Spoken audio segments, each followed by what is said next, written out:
Chapter 16. A Journey in the Dark.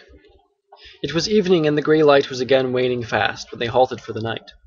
They were very weary. The mountains were veiled in deepening dusk, and the wind was cold. Gandalf spared them one more mouthful each of the Mirror of Rivendell.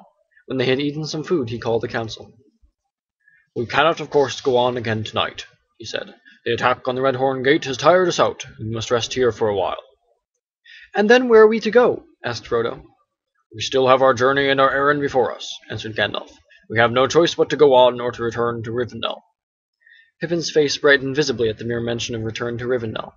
Merry and Sam looked up hopefully. But Aragorn and Boromir made no sign. Frodo looked troubled. "I wish I was back there," he said. "But how can I return without shame, unless there is indeed no other way and we are already defeated?" "You are right, Frodo," said Gandalf. "To go back is to admit defeat, and face worse defeat to come. If we go back now, then the ring must remain there. We shall not be able to set out again. Then sooner or later Rivendell will be besieged, and after a brief and bitter time it will be destroyed. The Ringwraiths are deadly enemies, but they are only shadows yet of the power and terror they would possess if the ruling ring was on their master's hand again." "Then we must go on if there is a way," said Frodo with a sigh. Sam sank back into the gloom. "There is a way that we may attempt," said Gandalf. "I thought from the beginning, when first I considered this journey, that we should try it. But it is not a pleasant way, and I have not spoken of it to the company before. Aragorn was against it until the pass over the mountains had at least been tried." "If it is a worse road than the Red Horn Gate, then it must be evil indeed," said Merry. "But you had better tell us about it, and let us know the worst at once." "The road that I speak of leads to the mines of Moria," said Gandalf. Only Gimli lifted up his head. A smouldering fire was in his eyes. On all the others a dread fell at the mention of that name. Even to the hobbits it was a legend of vague fear. "The road may lead to Moria, but how can we hope that it will lead through Moria?" said Aragorn darkly. "It is the name of ill omen," said Boromir. "Nor do I see the need to go there. If we cannot cross the mountains, let us journey southwards until we come to the Gap of Rohan, where men are friendly to my people, taking the road that I followed on my way hither. Or we might pass by and cross the Isen to Longstrand and Lebanon, and so come to Gondor from the regions nigh to the sea." "Things have changed since you came north, Boromir," answered Gandalf. "Did you not hear what I told you of Saruman? With him I may have business of my own ere all is over. But the ring must not come near Isengard if that can be by any means prevented. The Gap of Rohan is closed to us while we go with the bearer. As for the longer road, we cannot afford the time. We might spend a year in such a journey, and we should pass through many lands that are empty and harbourless. Yet they would not be safe. The watchful eyes both of Saruman and the enemy are on them. When you came north, Boromir, you were in the enemy's eyes only one stray wanderer from the south, and a matter of small concern to him. His mind was busy with the pursuit of the ring. But you return now as a member of the ring's company, and you are in peril as long as you remain with us. The danger will increase with every league that we go south under the naked sky. Since our open attempt on the mountain pass, our plight has become more desperate, I fear.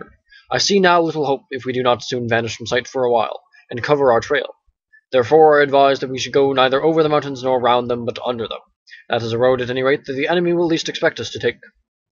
"We do not know what he expects," says Boromir. He may watch all roads, likely and unlikely. In that case, to enter Moria would be to walk into a trap, hardly better than knocking at the gates of the Dark Tower itself. The name of Moria is Black." "You speak of what you do not know, when you liken Moria to the stronghold of Sauron," answered Gandalf. "I alone of you have ever been in the dungeons of the Dark Lord, and only in his older and lesser dwelling in Dol Guldur. Those who pass the gates of Barad-dûr do not return. But I would not lead you into Moria if there were no hope of coming out again. If there are orcs there, it may prove ill for us, that is true. But most of the orcs of the Misty Mountains were scattered or destroyed in the Battle of 5 Armies. The eagles report that orcs are gathering again from afar, but there is a hope that Moria is still free. There is even a chance that dwarves are there, and that in some deep hall of his father Balin, son of Fundin, may be found. However it may prove, one must tread the path that need chooses." "I will tread the path with you, Gandalf," said Gimli. "I will go and look in the halls of Durin, whatever may wait there, if you can find the doors that are shut." "Good, Gimli," said Gandalf. "You encourage me. We shall seek the hidden doors together, and we will come through. In the ruins of the dwarves, a dwarf's head will be less easy to bewilder than elves or men or hobbits. Yet it will not be the first time that I have been to Moria. I sought there long for Thrain, son of Thror, after he was lost. I passed through, and I came out again alive." "I too once passed the Dimril Gate," said Aragorn quietly. "But though I also came out again, the memory is very evil. I do not wish to enter Moria a second time." "And I don't wish to enter it even once," said Pippin. Nor me, muttered Sam. Of course not, said Gandalf. Who would? But the question is, who will follow me if I lead you there? I will, said Gimli eagerly. I will, said Aragorn heavily. You followed my lead almost to disaster in the snow, and have said no word of blame. I will follow your lead now, if this last warning does not move you.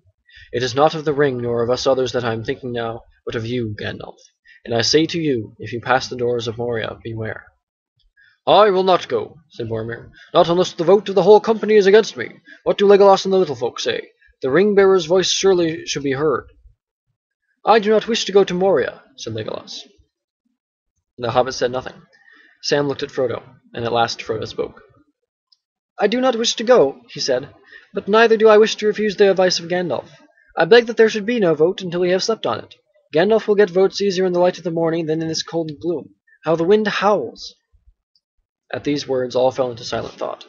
They heard the wind hissing among the rocks and trees, and there was a howling and wailing round them in the empty spaces of the night. Suddenly Aragorn leapt to his feet. How the wind howls! He cried. It is howling with wolf voices. The wargs have come west of the mountains. Need we wait until morning, then? Said Gandalf. It is as I said. The hunt is up. Even if we live to see the dawn, who will wish to journey south by night with the wild wolves on his trail? How far is Moria? Asked Boromir.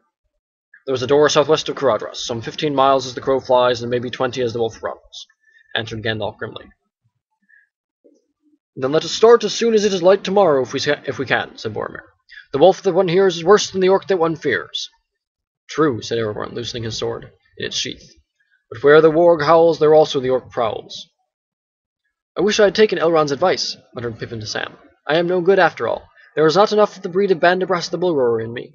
These howls freeze my blood. I don't ever remember feeling so wretched.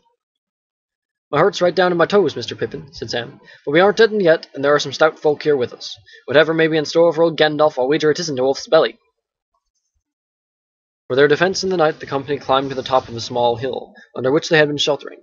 It was crowned with a knot of old and twisted trees, about which lay a broken circle of boulder stones. In the midst of this they lit a fire, for there was no hope that darkness and silence would keep their trail from discovery by the hunting packs. Round the fire they sat, and those that were not on guard dozed uneasily. Poor Bill the pony trembled and sweated where he stood. The howling of the wolves was now all round them, sometimes nearer and sometimes further off. In the dead of the night many shining eyes were seen peering over the brow of the hill. Some advanced almost to the ring of stones. At a gap in the circle a great dark wolf's shape could be seen, halted, gazing at them. A shuddering howl broke from him, as if he were a captain summoning his pack to the assault. Gandalf stood up and strode forward, holding his staff aloft. Listen, hound of Sauron, he cried. Gandalf is here. Fly if you value your foul skin. I will shrivel you from tail to snout if you come within this ring. The wolf snarled and sprang towards them with a great leap. At that moment there was a sharp twang. Legolas had loosed his bow. There was a hideous yell, and the leaping shape thudded to the ground. The elvish arrow had pierced its throat. The watching eyes were suddenly extinguished. Gandalf and Aragorn strode forward, but the hill was deserted. The hunting packs had fled. All about them the darkness grew silent, and no cry came on the sighting wind. The night was old, and westward the waning moon was setting, gleaming fitfully through the breaking clouds. Suddenly Frodo started from sleep. Without warning, a storm of howls broke out fierce and wild all about the camp. A great host of wargs had gathered silently, and was now attacking them from every side at once. Fling fuel on the fire, cried Gandalf to the hobbits. Draw your blades and stand back to back. In the leaping light, as the fresh wood blazed up, Frodo saw many grey shapes spring over the ring of stones. More and more followed. Through the throat of one huge leader Aragorn passed his sword with a thrust. With a great sweep Boromir hewed the head off another. Beside them Gimli stood with his stout legs apart, wielding his dwarf axe. The bow of Legolas was singing. In the wavering firelight Gandalf seemed suddenly to grow. He rose up, a great menacing shape, like the monument of some ancient king of stone set upon a hill. Stooping like a cloud, he lifted a burning branch and strode to meet the wolves. They gave back before him. High in the air he tossed the blazing brand. It flared with a sudden white radiance like lightning, and his voice rolled like thunder. Now run Edreith amen! Now dawn Ngarl! Cried.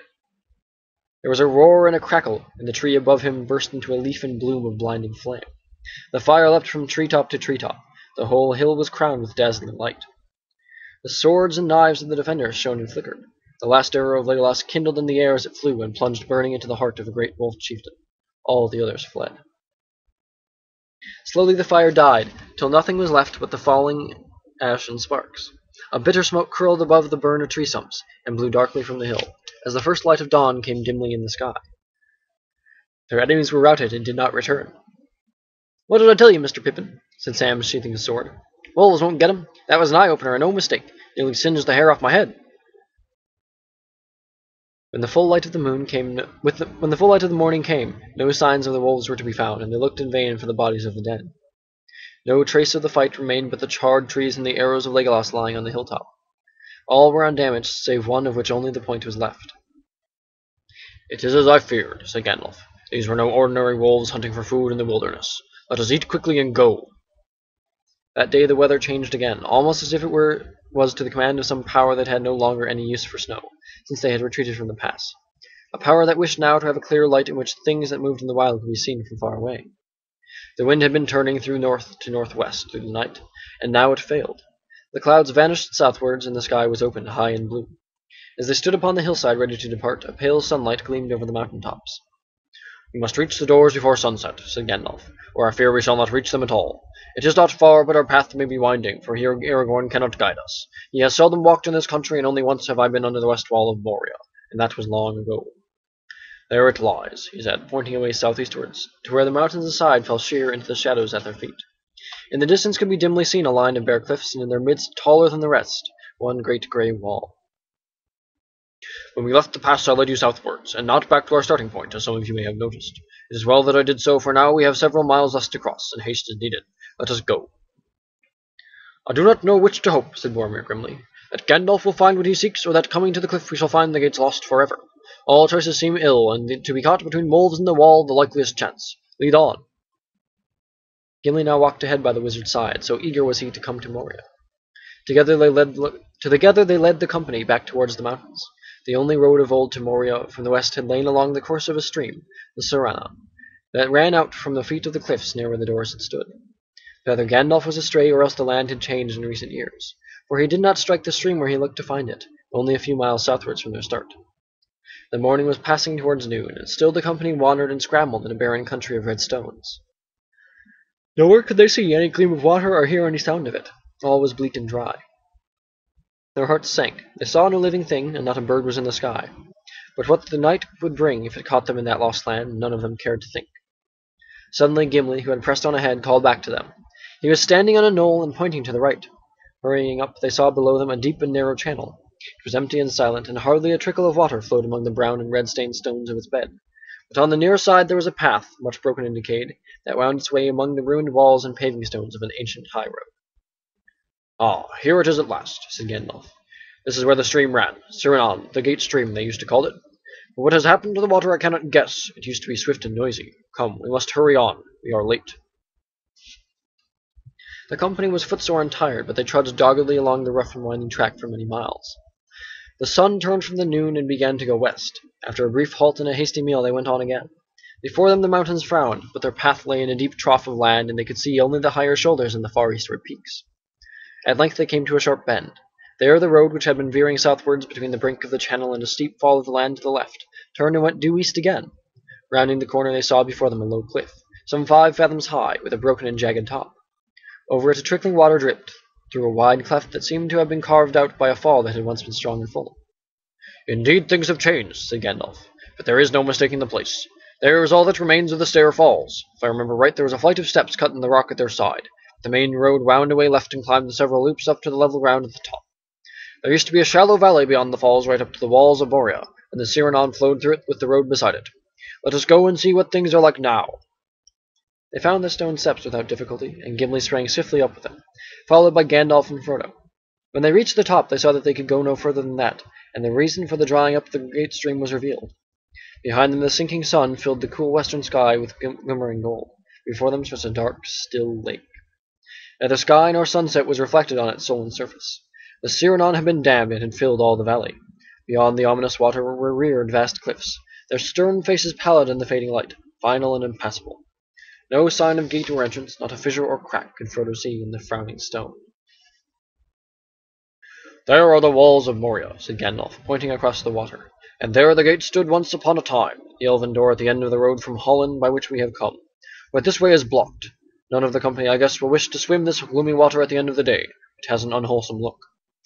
We must find a way round the northern edge, said Gimli. The first thing for the company to do is to climb up by the main path and see where that will lead us. Even if there were no lake, we could not get our baggage pony up this stair. But in any case, we cannot take the poor beast into the mines, said Gandalf. The road under the mountains is a dark road, and there are places narrow and steep which he cannot tread, even if we can. Poor old Bill, said Frodo. I had not thought of that. And poor Sam, I wonder what he will say. I am sorry, said Gandalf. Poor Bill has been a useful companion, and it goes to my heart to turn him adrift now. I would have travelled lighter and brought no animal, least of all this one that Sam is fond of, if I had had my way. I feared all along that we should be obliged to take this road. The day was drawing to its end, and cold stars were glinting in the sky high above the sunset when the company, with all the speed they could, climbed up the slopes and reached the side of the lake. In breadth it looked to be no more than 2 or 3 furlongs at the widest point. How far it stretched away southward they could not see in the failing light, but its northern end was no more than half a mile from where they stood, and between the stony ridges that enclosed the valley and the water's edge there was a rim of open ground. They hurried forward, for they still had a mile or 2 to go before they could reach the point on the far shore that Gandalf was making for, and then he had still to find the doors. When they came to the northernmost corner of the lake, they found a narrow creek that barred their way. It was green and stagnant, thrust out like a slimy arm towards the enclosing hills. Gimli strode forward undeterred, and found that the water was shallow, no more than ankle deep at the edge. Behind him they walked in file, threading their way with care, for under the weedy pools were sliding and greasy stones, and footing was treacherous. Frodo shuddered with disgust at the touch of the dark, unclean water on his feet. As Sam, the last of the company, led Bill up onto the dry ground on the far side, there came a soft sound, a swish followed by a plop, as if a fish had disturbed the still surface of the water. Turning quickly they saw ripples, black-edged with shadow in the waning light. Great rings were widening outwards from a point far out in the lake. There was a bubbling noise and then silence. The dusk deepened, and the last gleams of the sunset were veiled in cloud. Gandalf now pressed on at a great pace, and the others followed as quickly as they could. They reached the strip of dry land between the lake and the cliffs. It was narrow, often hardly a dozen yards across, and encumbered with fallen rock and stones. But they found a way, hugging the cliff, and keeping as far from the dark water as they might. A mile southwards along the shore they came upon holly trees. Stumps and dead boughs were rotting in the shallows. The remains of it seemed of old thickets, or of a hedge that had once lined the road across the drowned valley. But close under the cliff there stood, still strong and living, 2 tall trees, larger than any trees of holly that Frodo had ever seen or imagined. Their great roots spread from the wall to the water. Under the looming cliffs they had looked like mere bushes when seen far off from the top of the stair, but now they towered overhead, stiff, dark, and silent, throwing deep night shadows about their feet, standing like sentinel pillars at the end of the road. "Well, here we are at last," said Gandalf. "Here the elven way from Holland ended. Holly was the token of the people of that land, and they planted it here to mark the end of their domain, but the west door was made chiefly for their use in their traffic with the lords of Moria. Those were happier days when there was still close friendship at times between folk of different race, even between dwarves and elves." "It was not the fault of the dwarves that the friendship is waned," said Gimli. "I have not heard that it was the fault of the elves," said Legolas. "I have heard both," said Gandalf, "and I will not give judgment now.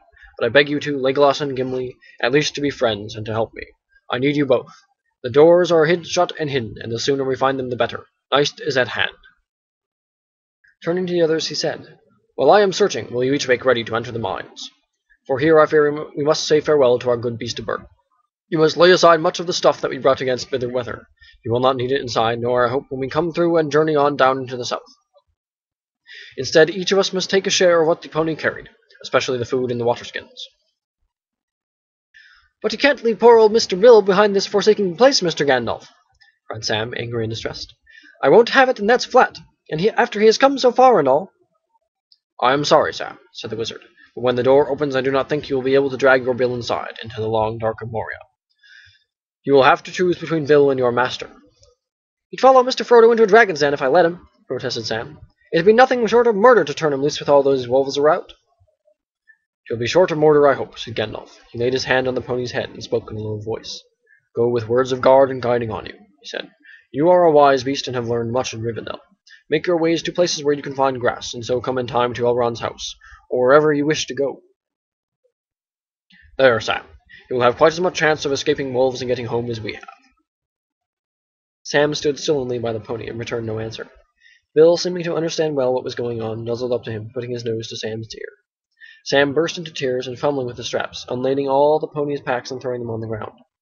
The others sorted out the goods, making a pile of all that could be left behind and dividing up the rest. When this was done, they turned to watch Gandalf. He appeared to have done nothing.